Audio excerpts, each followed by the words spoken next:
evil lurks in the hearts of men. The shadow knows.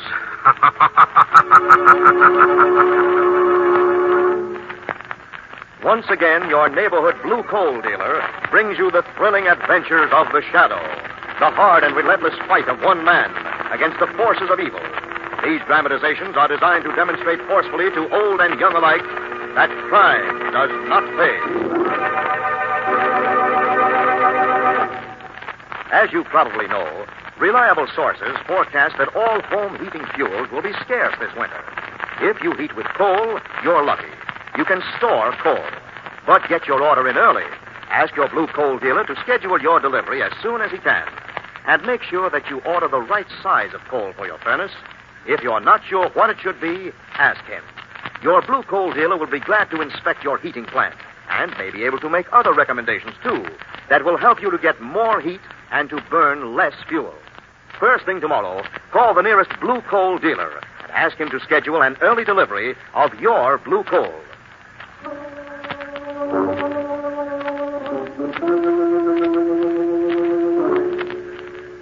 The Shadow, who aids the forces of law and order, is in reality Lamont Cranston, wealthy young man about town. Years ago in the Orient, Cranston learned a strange and mysterious secret, the hypnotic power to cloud men's minds so they cannot see him. Cranston's friend and companion, the lovely Margo Lane, is the only person who knows to whom the voice of the invisible Shadow belongs. Today's drama, Death Has 8 Arms.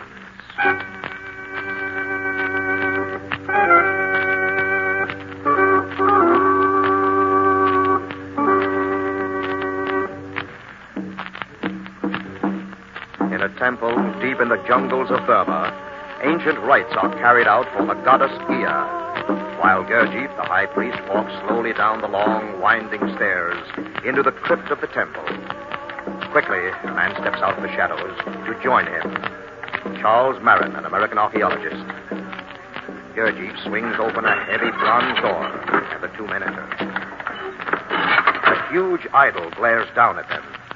Gia, goddess of wrath, made of gold and jade with diamonds gleaming for her eyes, and her 8 arms stretched about her like the claws of a giant crab.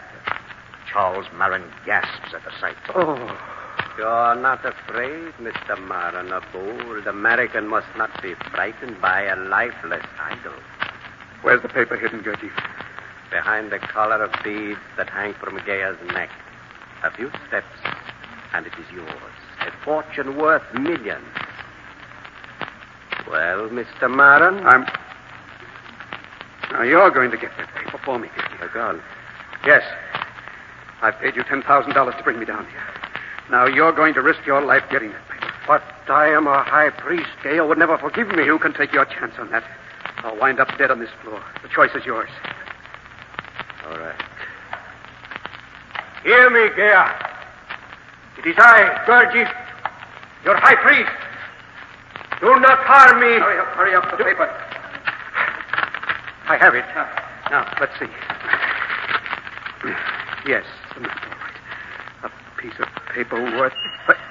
Gurdjieff, Look out, the arm. Oh, Mr. Lara, put the paper first. No, it's mine now. You fool, you will be next. Gaya will follow wherever you go. Run!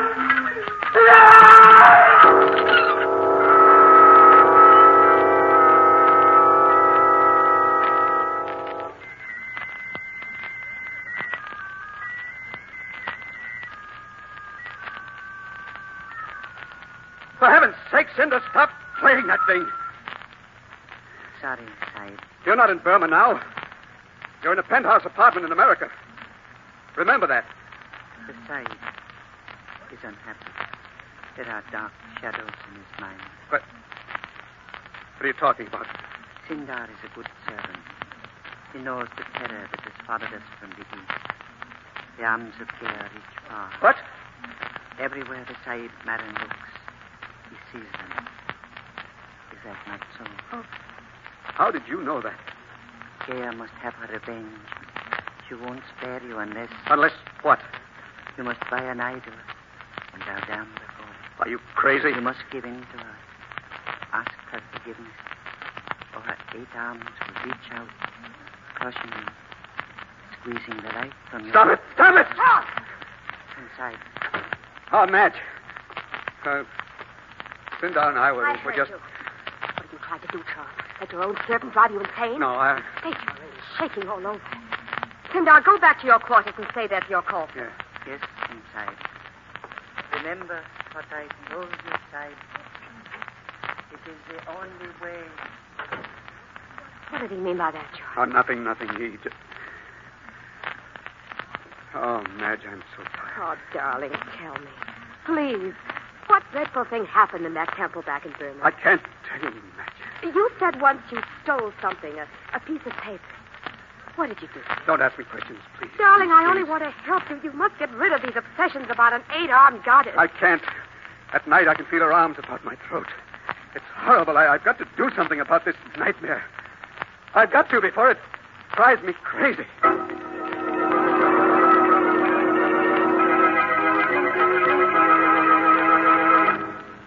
You've lived in the Orient, Mr. Cranston. You know the strange things that can happen out there. That's why I've come to you for help. You've got to help me before I go out of my mind. I'll do what I can, Mr. Merrill. You can just end this horrible nightmare. Now, Mr. Merrill. I'm sorry, Miss Lane. You say that you incurred the wrath of this goddess out in Burma? Yes. You see, I'm an archaeologist. Naturally, I was curious to see the idol, so I bribed my way down to the crypt. Against all the sacred laws. I see. Seems a rather slim motive of vengeance, though, even for an idol. But it's true. That's why she's been trying to kill me. You mean that literally, Mr. Merrill? Yes, Miss Lane. There have been 2 attempts on my life. Once I was pushed down a long flight of stairs, pushed by unseen hands. Oh, awful. Then I was in a smash-up. The wheel of my car seemed to be wrenched in my grip. I only escaped death by just some miracle. When did these accidents begin to occur? Several months ago, soon after I'd moved to this city. Soon after I'd seen Gaia again. Perhaps you only thought you saw her again, Mr. Merrill. No, Miss Lane, she was real. Not the goddess herself, of course. The little statuette, a replica of the idol. It was on sale in a shop window. Oh, I see. Do you think you could find that shop again, Mr. Merrill? Yes, I think so. It belongs to the Oriental importer, Caleb Brunner. Brunner? Do you know him, Lamont? Well, not personally, Margo, but he's known to be mixed up in some shady deals in the Far East. Police have been interested in his activities for some time. The police? Yes, Mr. Merrill. Oh, yes, of course, the police. I have a hunch that more may have happened in Gaia's temple than you're willing to admit, Mr. Merrill. Margo, perhaps Caleb Brunner can add to our information.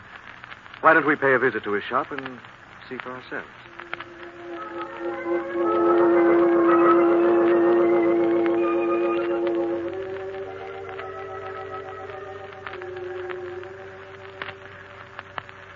There you see her, Mr. Cranston. Gaia the Inscrutable. 8-armed deity of life and death. Ugly creature. I noticed you brought the statuette out of the back of your shop to show us. Correct, sir. Gaia loves the darkness. Yet one day, not so long ago, you had it out in your window on public display. Did I? By a peculiar coincidence, Charles Merrin happened to choose that day to stroll by. Charles, The archaeologist. It's useless to pretend you never heard of him, Brunner. I had no such intention, sir. Perhaps you could tell us about the trouble he got into at Gaia's temple in Burma. You mean the death of Gurdjieff, the high priest? So that was it. You're interrupting Mr. Brunner. I'm sorry. Not at all, sir. That terminates my knowledge of the affair. I'm not familiar with the details. Well, that seems strange. Why? Because according to the police who kept a close watch on your movements while you were out of the country, Brunner, you were in Burma at the time. A business trip. In fact, you were in the vicinity of Gaia's temple. Well, you see... What was that for, Brunner? An accident, sir. My hand slipped. You rang for me, sire. What's the matter, Miss Lane? That man in the turban, he sprang up out of nowhere. Babu, my Burmese assistant.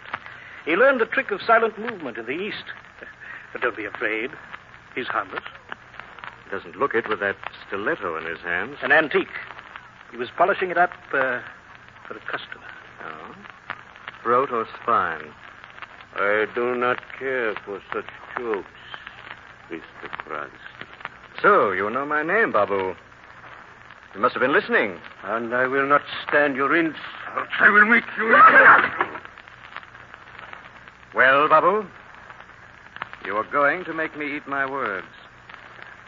I'm sorry, Ah, the man's a weak-minded idiot, Mr. Cranston. I hope you will forgive his lapse. Now, off with you, Babu. Take the statue of Gaia into the back room. No. Don't touch it. Mr. Marin. Give me that statue. Why do you want it? Because it's the only way out for me now, Mr. Cranston. Sindar was right. Sindar? My native servant. He warned me I must humble myself before the idol. And now the time has come to take it. But don't anyone move. I know how to use this gun. Marin, listen to me. Too late, Mr. Cranston. I'll only listen to Gaia from now on. Baron! Come on, Margo. Too late. He left the motor running. Don't stop. We're not going to chase him on foot. No, just around the corner. Did you see his eyes, Lamont? They were awful. He's too busy watching Gruner's. What? I have a hunch that Gruner expected Marin to come tonight. But how? Who could have told him? That's what I hope to find out when I go back to visit him as the Shadow.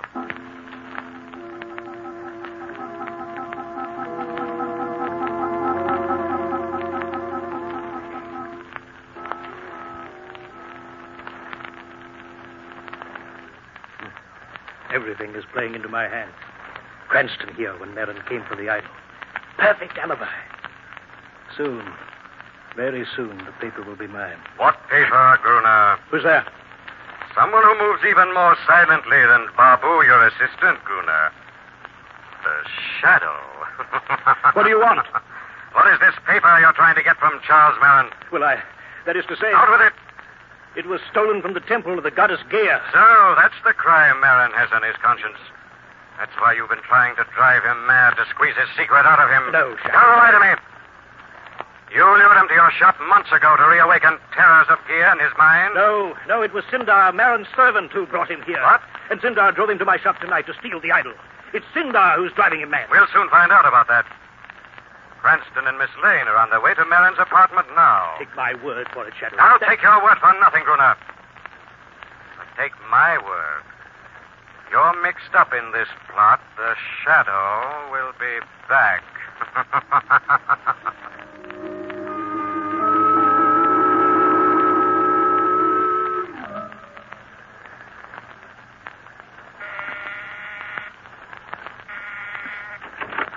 Mr. Cranston. Miss Lane, thank heavens you've come. What's happened, Mrs. Marin? Ever since you phoned, I've been going out of my mind. Mrs. Marin, Listen to that.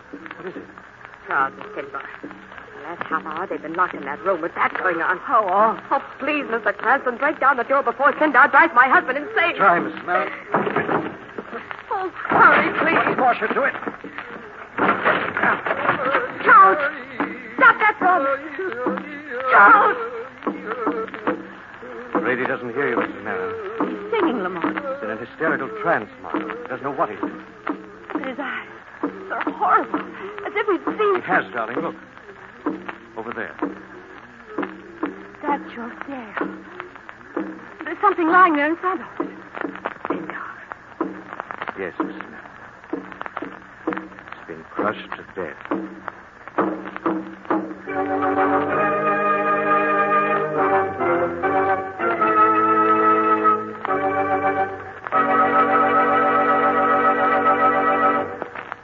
We'll return to the Shadow in just a moment.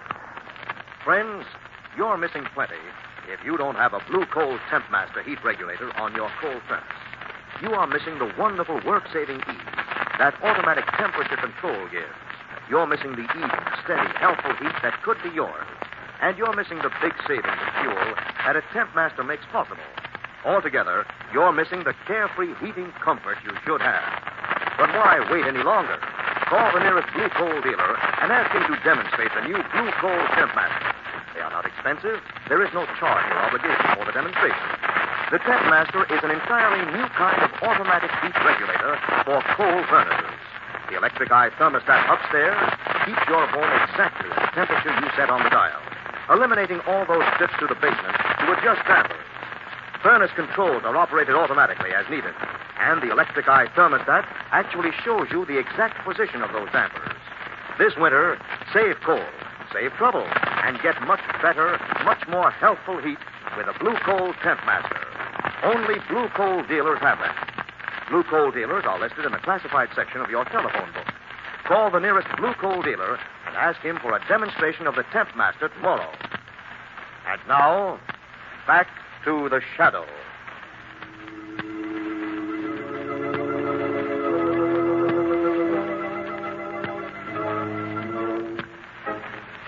Charles Marin, an archaeologist, is obsessed by the idea that a Burmese goddess is trying to kill him.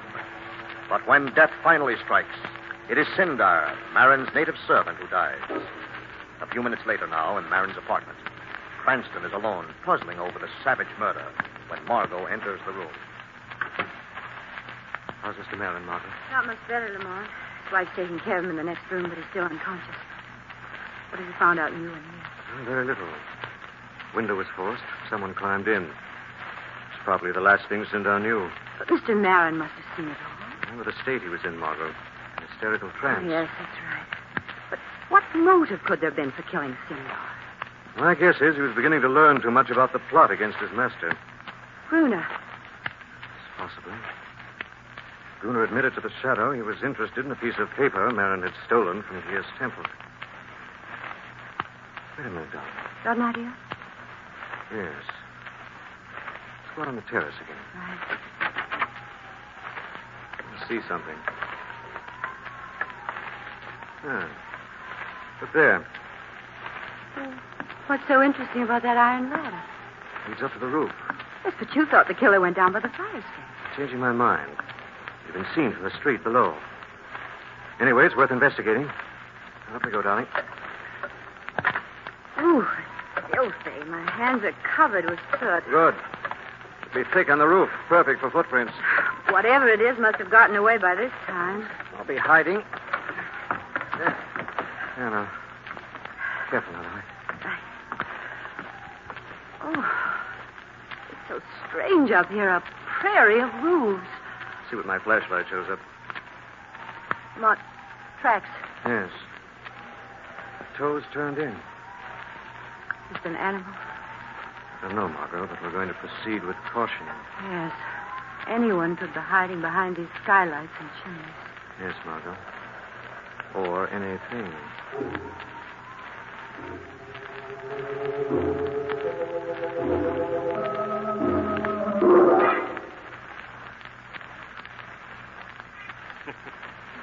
So our friend Cranston and his girl have gone traipsing over the rooftops of the city, Madge. Yes, Caleb. I made sure they were out of the way before phoning you. And I took a taxi right over. So that gives us time to talk. You did say you wanted to talk, Madge? Yes, I've something to tell you, Caleb. I found where the paper's hidden. Good, excellent. How did you manage it? I overheard Charles tell Sindar when they were locked in that room together. I was listening at the door. Clever girl. I always said you had talent. Well, I think a bottle of champagne is called for in celebration. Not right now, Caleb. Better yet, after you've told me. I'm not sure I'm going to tell you. What? I'm not at all satisfied, Caleb, with the money you're offering me. You never complained before? Before, I was carrying the main burden as Charles's wife. And now I'd be carrying the main risk as Charles's widow. I assure you, Madge, you needn't be afraid. Oh, I won't be. For an extra 25% out of your share, Caleb. I see. You're changing stakes rather late in the game, aren't you, my dear? That's apt to be dangerous. You wouldn't dare touch me. I know where the paper's hidden, and you don't. But aren't you forgetting something? What? Charles is still alive. In fact, he's regaining consciousness now. Since he seems in a mood for divulging his secret, I'm sure he'll make a confession to me. No, he won't say a word, Caleb. I'll see to that. Except you won't be here, Madge. What? When Charles wakes up, I'll be all alone. Caleb, what are you going to do? You'd worked it out so perfectly, Madge. You saw yourself a widow dressed in black. Now someone else will wear black for you. You evil, conniving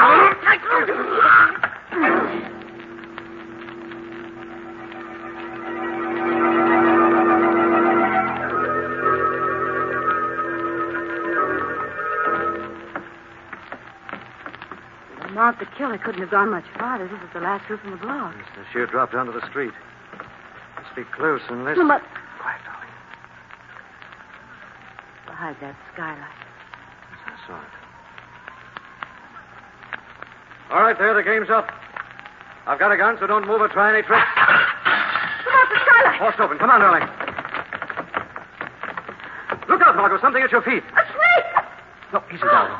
It's nothing but a rope. Rope. Wait a minute, I'll get my flashlight. Look, down the air shaft. You can just see it disappearing below. What happened? The man ripped open the cover, slipped down the air shaft, flicked the rope down after him. Are you sure it was a man? I'm positive now, darling. And I know his name. Babu. Bruno's assistant. Yes, that's the man we're after, Margo. Not much doubt where he's gone now. Where? Back to Bruno's shop to change his clothes. There was blood on that rope where he'd slid down it. Blood? Yes, Margo.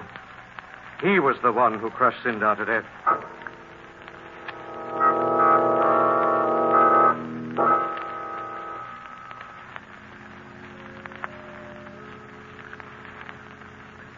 I can't believe it, Mr. Gruner. I was unconscious, yes, but I wasn't out of my mind.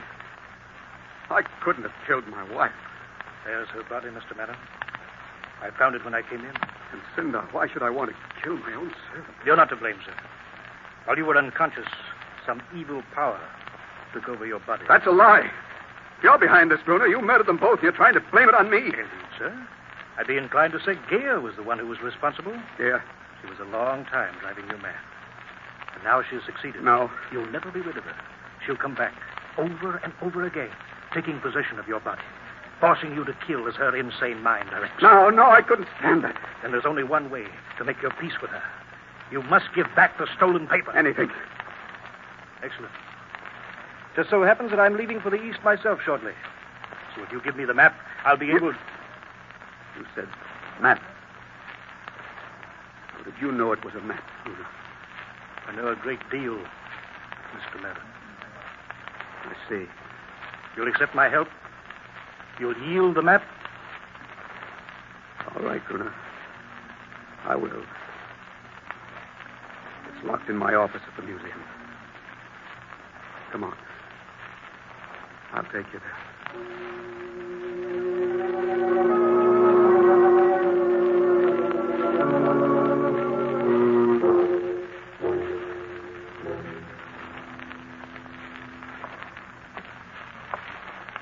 Afraid we're too late, Margo. Shop's empty. Well, at least there's no doubt now what part Bruner had in this, after those letters we found from Mrs. Marin. Yes.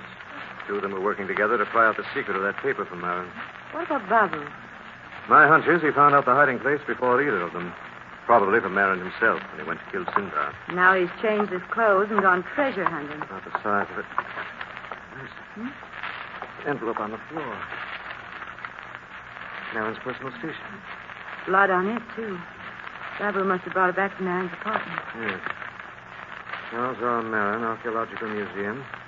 The address. That's I don't understand. the hiding place of the paper. Babu brought this envelope with him because he was afraid those words might be too hard to remember. In his hurry, he dropped it. And he's gone there now. Yes. Marin and Bruner after him, I imagine. Margo, I want you to go immediately for Commissioner Weston and the police. And you? Marin brought me into this case to save his reason. Now it's up to the Shadow to save his life.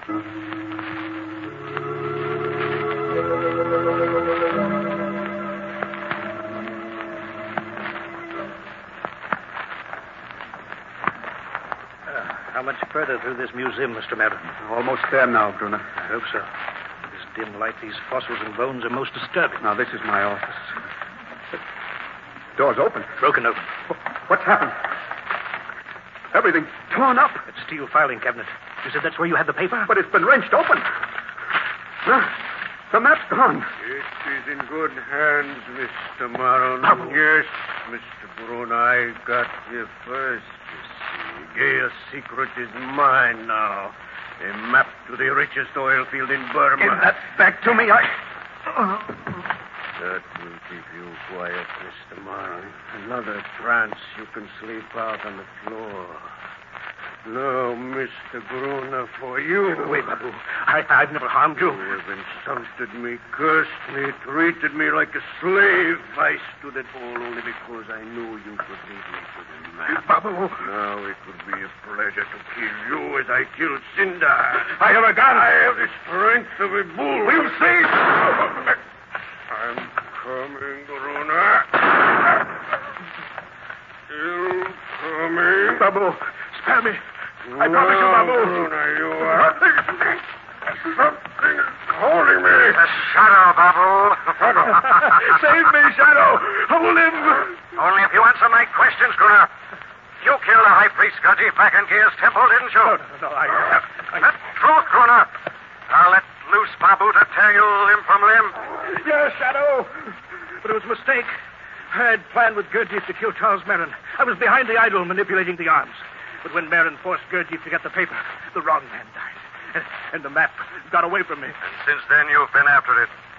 And now you've reached the end of the trail. The map, Shadow. I'll make a deal with you. Map goes back to the government of Burma from which Gurdjieff stole it originally. He paid for his guilt by an accident. But for you and Babu, the long arm of the law will prove more terrible than the long arms of Gia.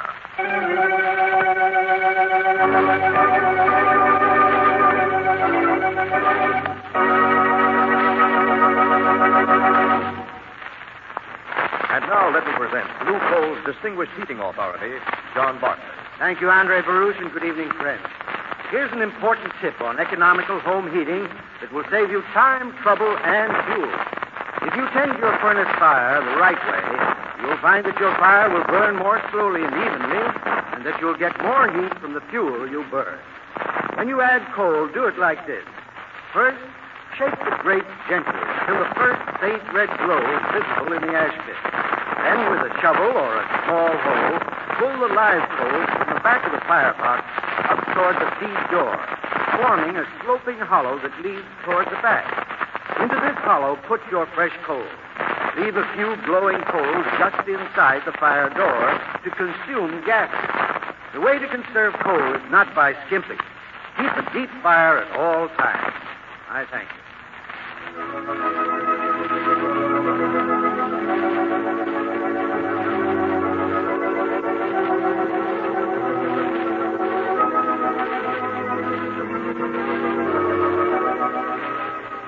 This story is copyrighted by Street and Smith Publications, Incorporated. The characters, names, places, and plot are fictitious. Any similarity to persons living or dead is purely coincidental. Again next week, the shadow will demonstrate that The weed of crime bears bitter fruit. Crime does not pay. The shadow knows.